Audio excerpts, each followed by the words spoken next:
Hold up. Good afternoon. Good afternoon out there. This Mike Melton back with a very special guest from Pain to Purpose podcast.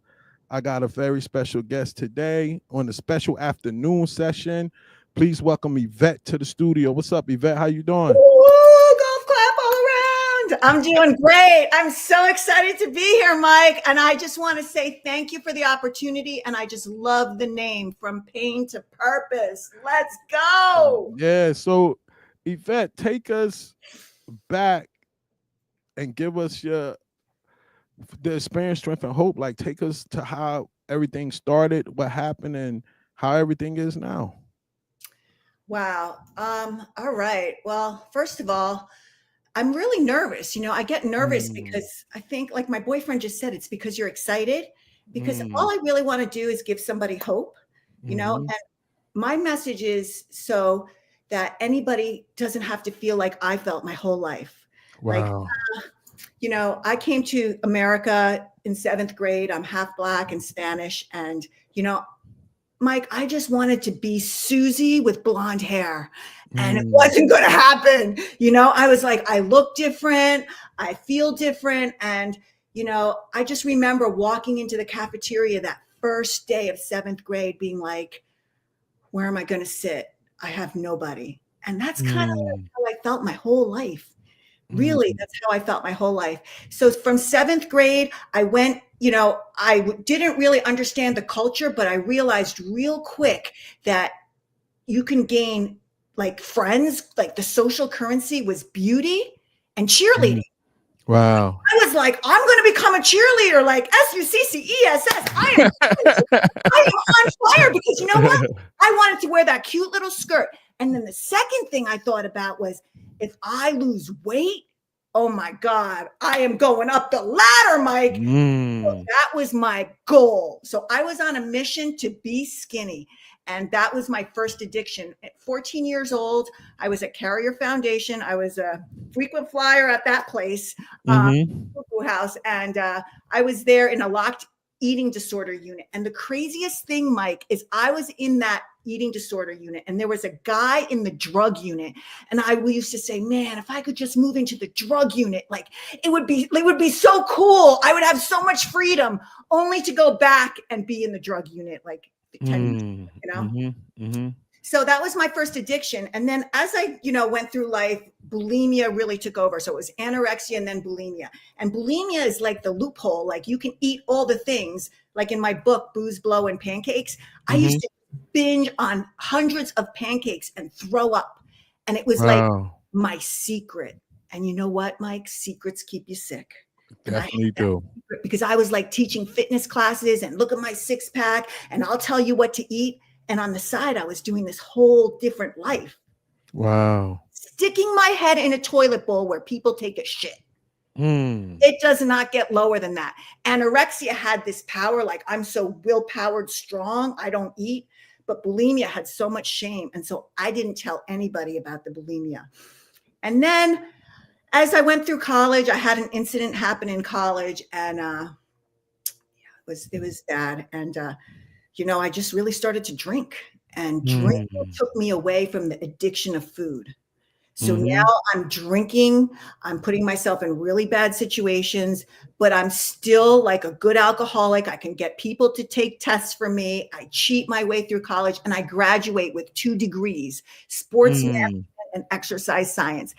Don't even know how I did it, Mike. I mm. cheated my whole way through college.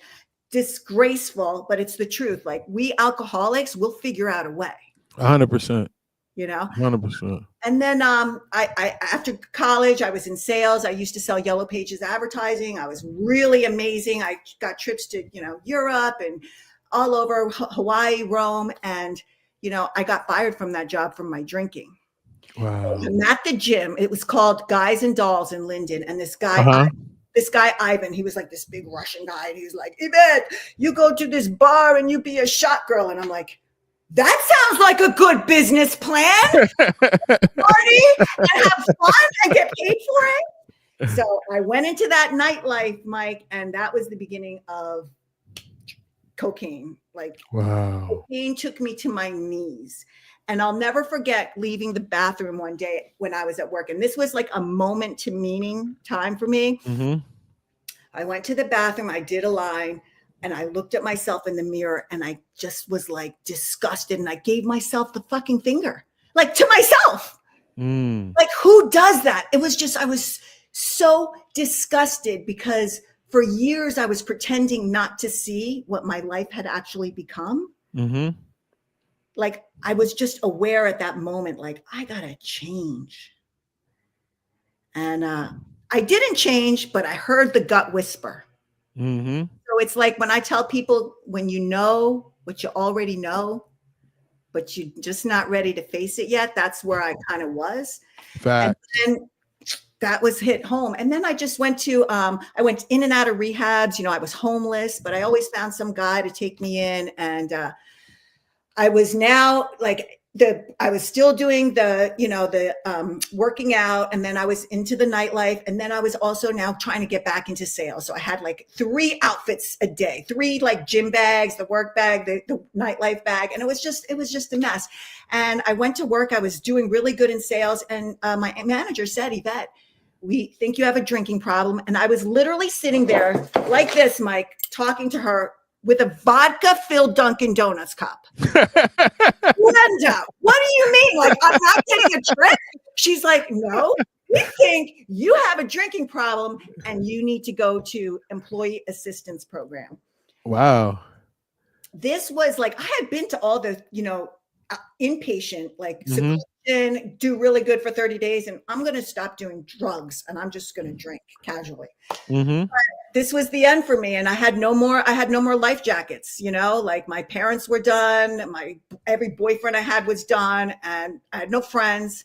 And so I took that life jacket and I went with it. And I went to an AA meeting and raised my hand and said, I need help. And that day, like, I never admitted to myself that I was an alcoholic until like, I looked in that meeting at that church basement, like, what am I doing here? But I was just like, I am just like everybody in this room. I can't stop drinking. I've been there. So when you look back at it, was there any effect from your parents' relationship, or the fact that you were from 2 different cultures, did that cause you to be uncomfortable? Like being able to try to, which culture do I fit into, or that type of thing? Did that cause you to be uncomfortable when you were young? You know what it caused me? Like, my parents were just really strict and were not heard or seen. Yeah. I was just, I grew up pretty, you know, in a very wealthy family, and I had, you know, a servant who helped me. I had a driver, but I had, really, I had nobody, you know? Wow. All I wanted was to have my mom be there to pick me up from cheerleading and not have to go with someone else's mom, you know? So like, nothing was ever talked about in my childhood, you know, just move forward. Even, you know, I had something happened to me in my life in college. It was never spoken about. I told my parents and it was like, we don't talk about it. You did it to yourself was kind of. Yeah, I understand. Yeah, I can see what you're talking about. Yeah. So, you know, I just think like nothing was talked about. And in AA, everybody was talking about everything. Like, I feel this, I feel that. And I am like, everybody's telling their secrets. And I'm like, for so long, I just knew secrets keep you sick, but you don't tell people. What are people going to think? Yep. When did you get you a sponsor immediately and start doing some step work, or did you have experience with the step work? I had experience with the step work at many of my visits to Carrier, and I would like look at the book and like, here it is, here's all 12. Can I get out now?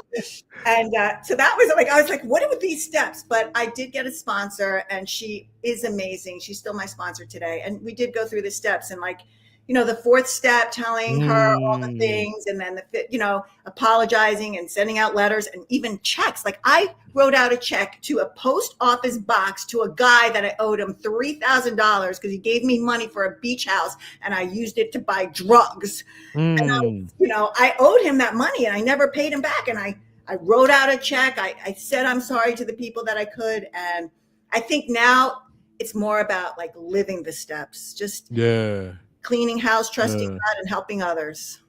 Anything that was like an eye opener for you when you looked at your inventory? Because I know for myself, it was a few eye opener things. It was different because I couldn't rationalize my behavior no more. And when I saw myself on them papers, it hit me hard when I really saw who I was. You know what I mean? Was there any particular thing that was surprising to you or eye opening that you really didn't know about yourself until you saw your inventory? I think the number one thing I saw about myself is I was just like a really scared little girl. Wow. You know, in everything. I always had a man Wow. taking care of me or my dad Wow. taking care of me. And I was just Wow. really afraid. What are people going to think? I literally, I was so disconnected from myself my whole life. Wow. I didn't even know, like, the feelings wheel, like sad. Yeah. Yeah. Like, I didn't Yeah. even know that. I didn't even know how to feel.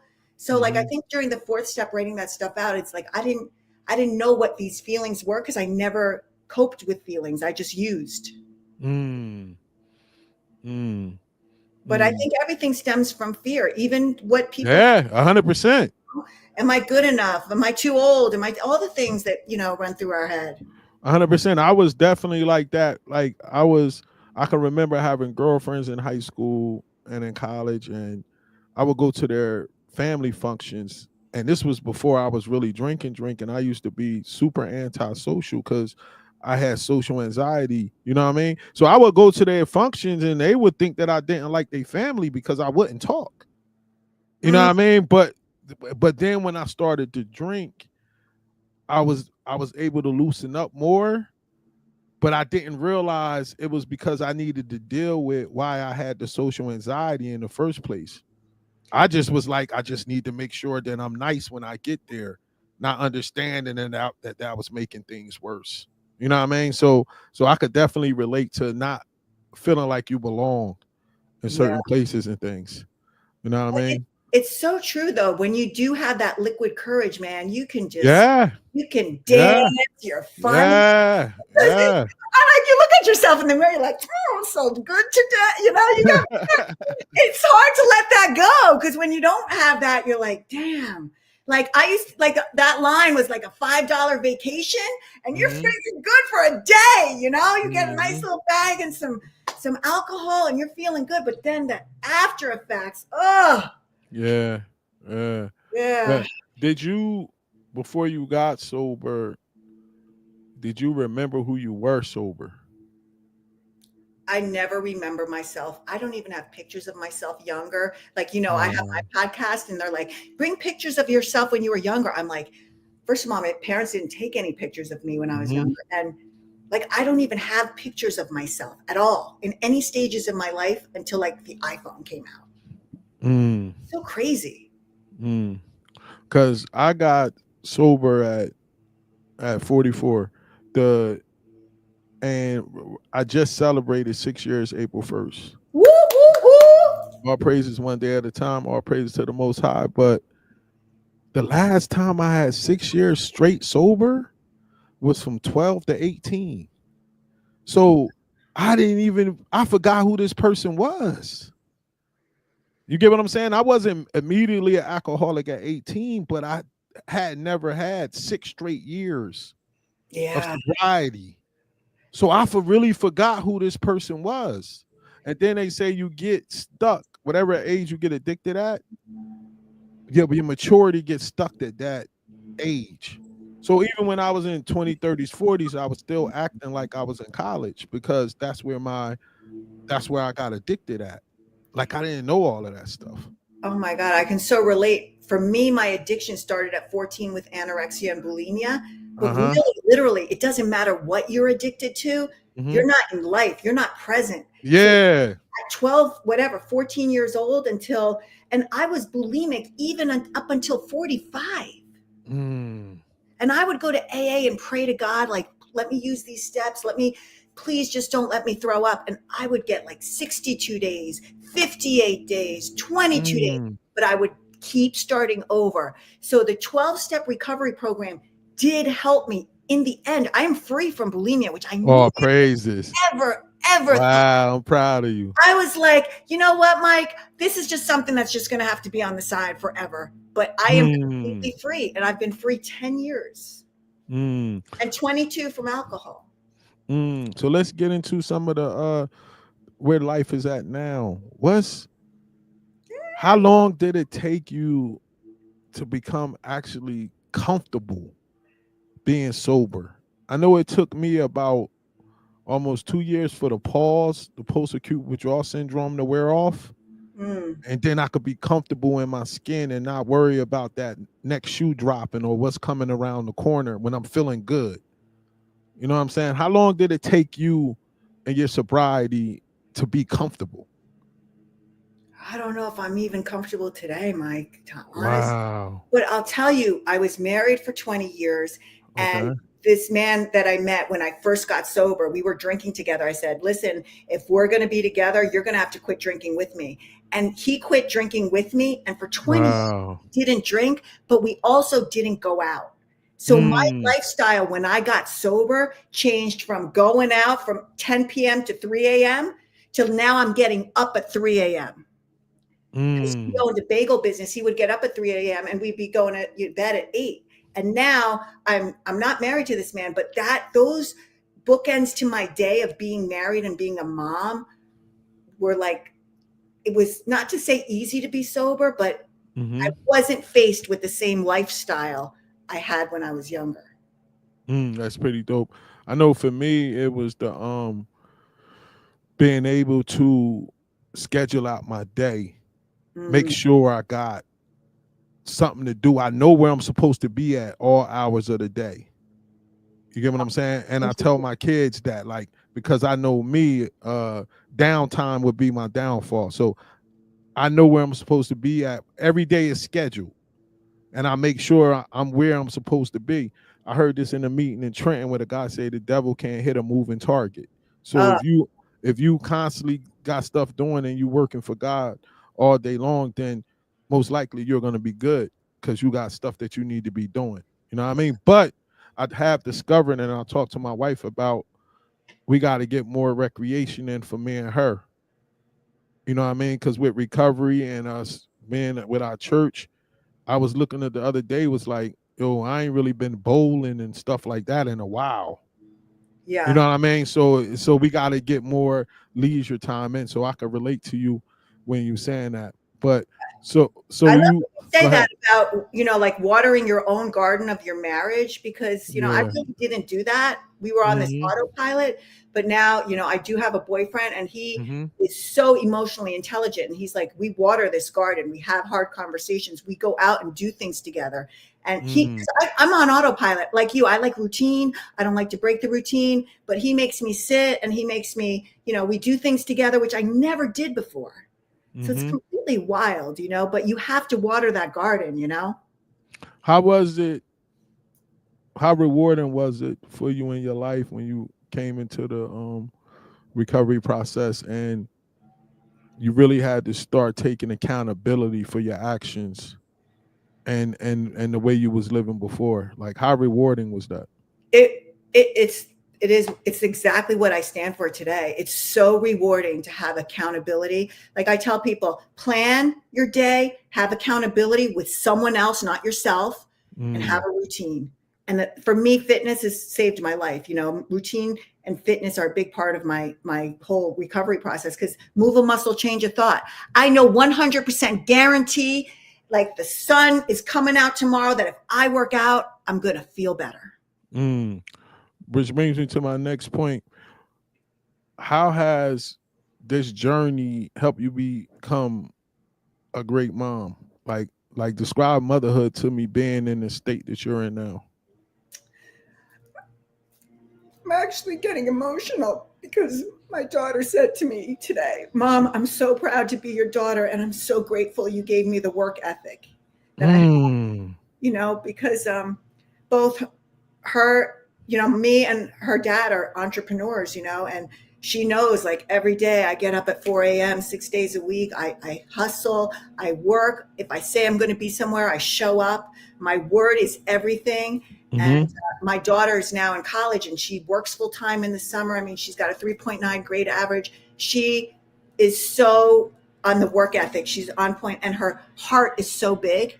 And my Mm. son is a little different. He's a more shy kind of guy, but like he's my life and he's 11 years old. And at 45, I had a baby and I thought to myself, like, I'm going to be 55 when he's like 11. And yeah, that's it. Like I'm the old mom, I'm the grandma mom, but that's the best accomplishment of my life is my children. Oh, praises. That's super dope. That's so dope. That's so dope. Now let's get into you were an author. Came Well, out with a book. How did this come into fruition?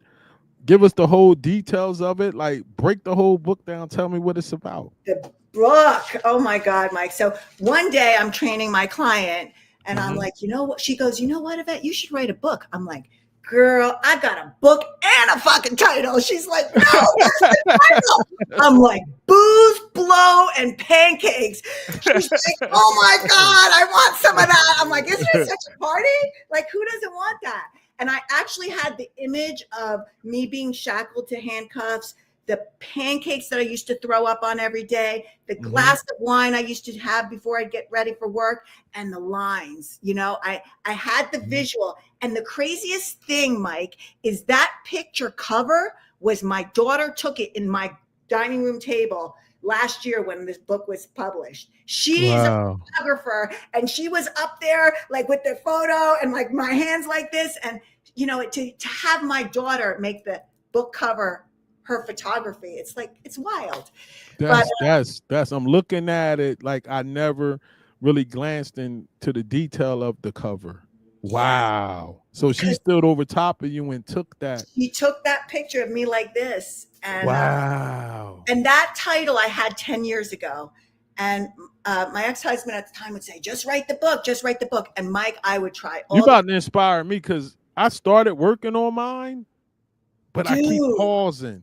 you gotta do it. You I gotta know, I just do know. it. But I did what you did. Like I was like, okay, I'm gonna try this, I'm gonna try that. And then finally what happened was I'm in like a mastermind, like coaching group. And Yeah. there's a woman in there who's got a publishing like service. And I Mm-hmm. can hook you up with her. But she was like, Yvette, all you got to do is audio the chapters to me and I'm going to get this into a book. I'm like, Kelly, are you for real right now? She's like, I want you to audio a chapter every single day and we're going to have this book out in 90 days. And I would literally be waiting in the soccer for my son and I'd be like, chapter 1, secrets make you sick. And I would just talk it out. And from that day, 90 days later, this book came out. Wow. You have to hook me up with her because I have, like, you saw my story on the thing, so you know it's Oh, crazy. And I had a lot of the stuff already done. It's just that I don't trust my own like writing skills to be able to make it turn that corner with it. You get what I'm saying? But I have all the material and all the information I need.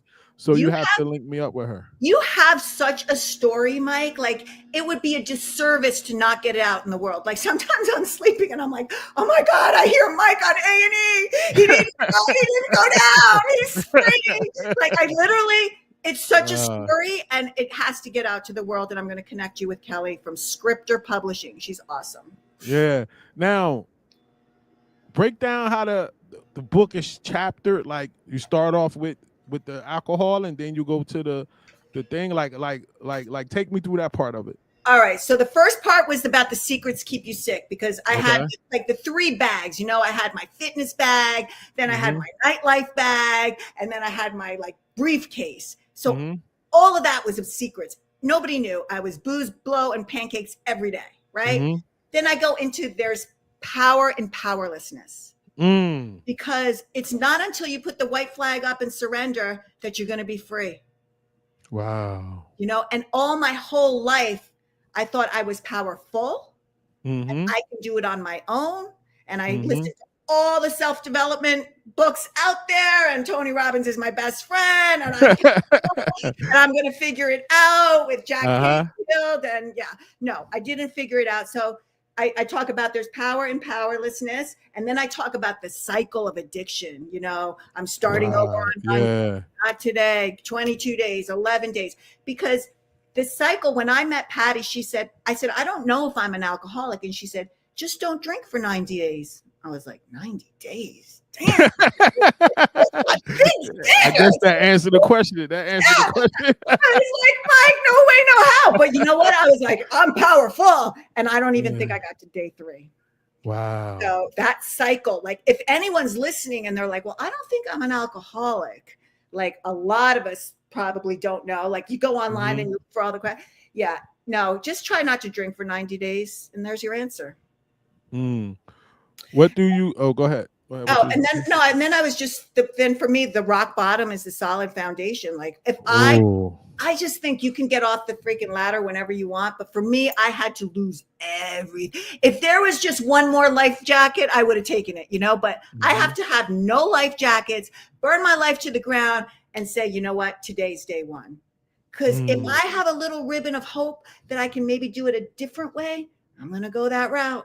100%. I remember being in I think I had about 6 months sober.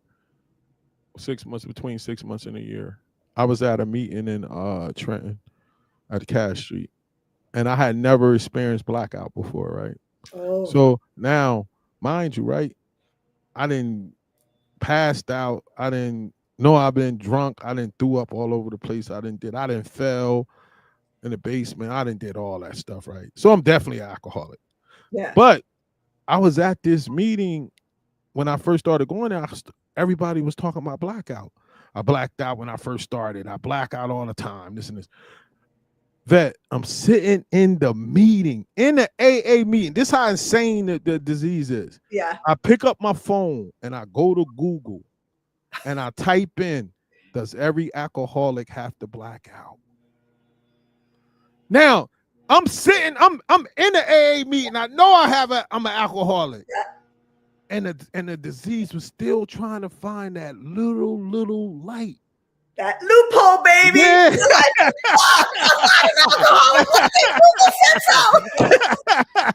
You feel what I'm saying? Like, I feel you. That's how. And then my question got answered because I went to a meeting in Freehold, and it was a guy chairing the meeting, and he had never experienced blackout before. So now he got my attention. I found somebody like me. Right. So then he said he went to a meeting. He thought about going out, but he went to a meeting, and there was a speaker there that hadn't experienced blackout. So they got his attention, and the speaker at the meeting said he went out, and the first time he went out, he blacked out and almost killed somebody. Yeah. So the guy at that meeting said he needed to hear that. And I went up to him at his meeting and said, I needed to hear that. Oh my God. I literally have chills. You know what I'm saying? Oh, I love when you say that. I see what you're saying. You got that cool slang thing. I gotta work on that. My boyfriend tells me all the time, you're cool. You know what someone told me one time that totally I needed to hear? Oh my God, you don't have to drink today. You can drink tomorrow, but just don't drink today. And Mike, I was like, oh, tomorrow it's on. I was so excited about tomorrow, but today I didn't drink. And then but call me tomorrow. And then I didn't drink the next day. And then those days added on. And then once you have like 90, it has so much value. You're like, I'm not giving this up for nothing. It's like those days, those counting days is so important because it has value. Now tell the people out there how they could purchase the book, because I'm definitely gonna buy one. How can they buy the book? One for your friends and family. I got you. You know what I'm saying? Like, share, subscribe. Where can we get the book at? You can get the book on Amazon. Yeah. Okay, I'm definitely gonna buy a couple. And half the proceeds are going to the Foundation for Suicide. So because you want to know what the ultimate message is for this book is that if there's breath, there's hope. And you know, and I know I wanted to kill myself so many times. I just didn't have the courage. Wow. But, Wow. you know, if there's no I've been blood. in I've been in that situation when I wanted to kill myself. Like Hmm. I understand it, and I think now, like, thank the Most High that He gave me the strength to like go this way, because I wouldn't have gotten to the purpose. Like I always tell people to go down that alley gonna seem dark, but once you get to the other side of it, that's where your purpose is gonna be at. So we got to go down the alley. You know what I'm saying? Like that's just what it is. You know what I There mean? is no So shortcut, man. The visual of that alley, you know, it's yeah. it's like there's nothing to soothe you, but when you get on the other side, you're like, fuck, I did that. Now let's get into your mission. Like one of the first parts of it, I'm like, because this from pain to purpose, and what do you feel your mission is with all of this that you went through? Well, I work specifically with women. So in my business, my mission is to help women over 40 who feel stuck, Mm, get unstuck through mindset and fitness coaching. mm, That's mm-hmm, my mission, because I want when I have a personal training studio, right? And I used to I mm-hmm, taught classes for 20 years. And I used to see like Karen in the back row, you know, hiding with her hoodie up. And I said, I'm going to have a gym where every Karen is in the front row, fucking mm, front row. You are mm, worth it, girl. Because I always felt like that back row girl. And I want every woman to feel like a front row girl and that they matter. mm. So what areas do you help them in terms of the development? So the personal training, right? I do Mm-hmm, that in my studio or online. I do life coaching for like the mindset reset, because it all starts with everything you do in your life starts with a thought, mm-hmm, creates a feeling, which creates the action. Every mm-hmm, single thing, it applies to every situation. So people are like, I just want to start working out. That's great. But if we don't change your thinking and every day you're looking at yourself like I'm a fat piece of shit and I'm not worth it, we're not going to get anywhere.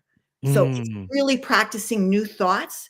So eventually you can start to have new decisions, new feelings, new actions. So it's all about the thinking, because I've spent my whole life learning about personal development because I'm so curious. Why is it some people can take action without doubt and do the messy and not be perfect and just mm-hmm, press play, and others will circle around for 30 years to press play? mm, I know with me it took for me once I hit that bottom and I knew that the steps could help me in certain areas. Once I and like with alcohol was first, but Mhm. once I knew this works, Yeah. anytime I came upon really feeling I had an addiction, I knew what to go to. You know what Yeah. I mean? So it was next with cigarettes, then it was um um porn, then it was sex addiction, then it was what's the other one? Amazon. Yeah, you know Amazon is addiction. No, the toughest one What? was food. That was Oh, the toughest one. And the night it changed for me. I needed that emotional feeling.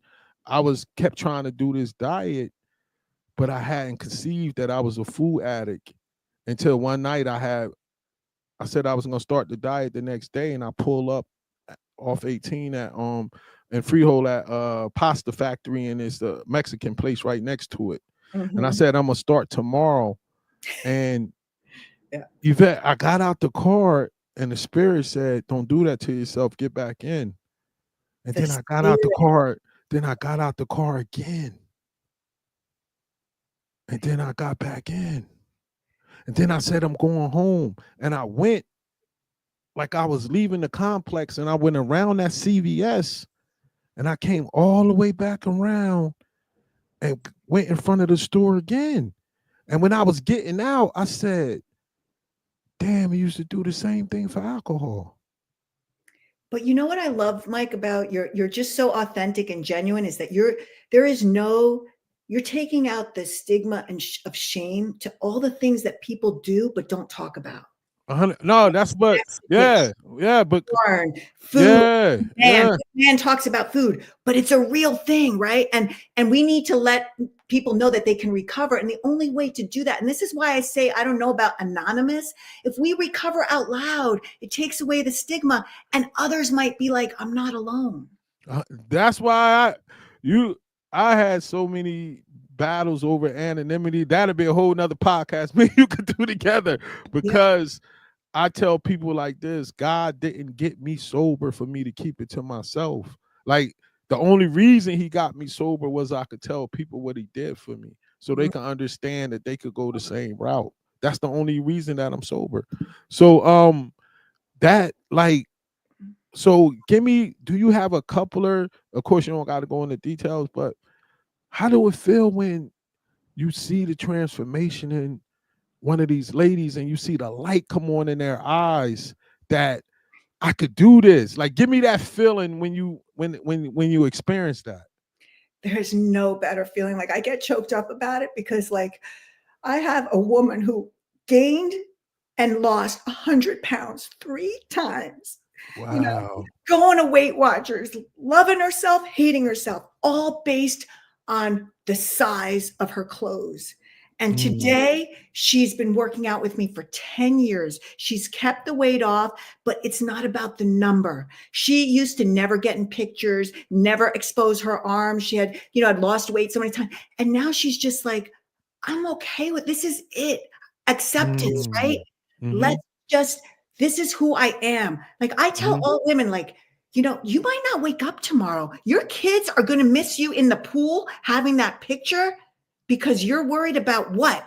Some dots on the back of your leg? Who the fuck mm, cares? Nobody mm, cares. So when I see a woman who will get into like a bathing suit or get in a picture where she would never be on Facebook, she would only show a profile picture of her cat.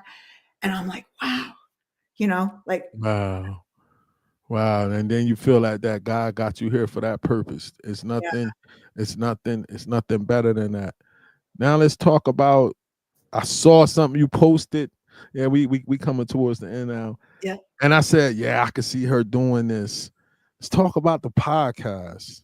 Oh my God. So the podcast What's is it's the Monday shit show and it's raw and unfiltered.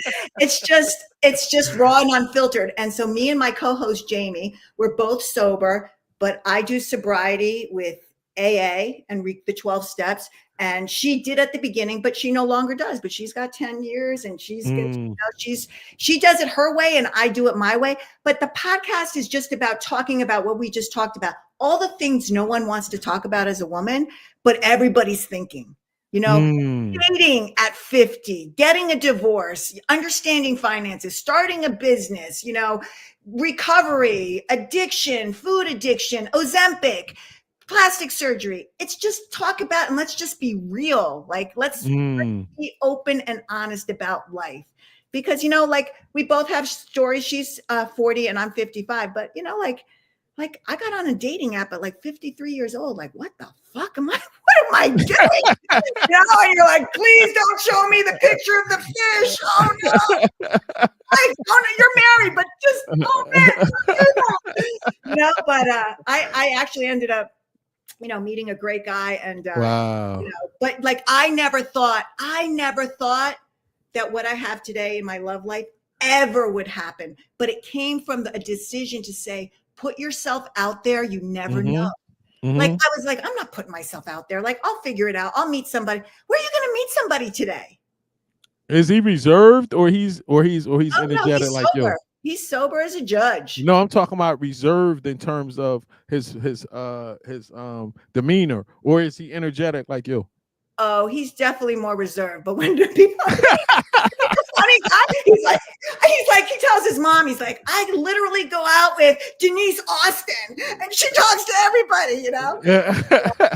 I'm a little bit like on steroids, like, Mm-hmm, he's a little mm-hmm, more like, more on mm-hmm. heroin.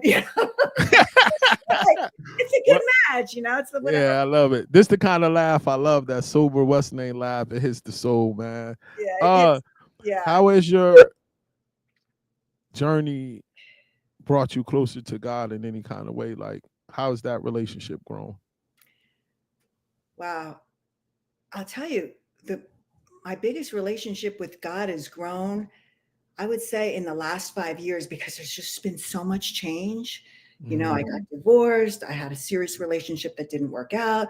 I got into another serious relationship. My daughter went to college, COVID, my business. There was just so many changes. And I think when you're in that, like, you're really going through it, like, there's no one to turn to but God. Like, God, like, I just said, God, please, even when I was lonely, my loneliest times, like, I just said, could I find a man that's sober? Like, I can make my life with, that's sober, in recovery, not just doesn't drink. You know how many dates I went on with a guy who says, I don't drink, and he's ordering a martini in front of me? Like, get the fuck out of here. I'm like, I just want to find somebody I can live my life with that has the same mission as me. And, like, I asked God, and then there it was, like, when I wasn't even looking. Wow.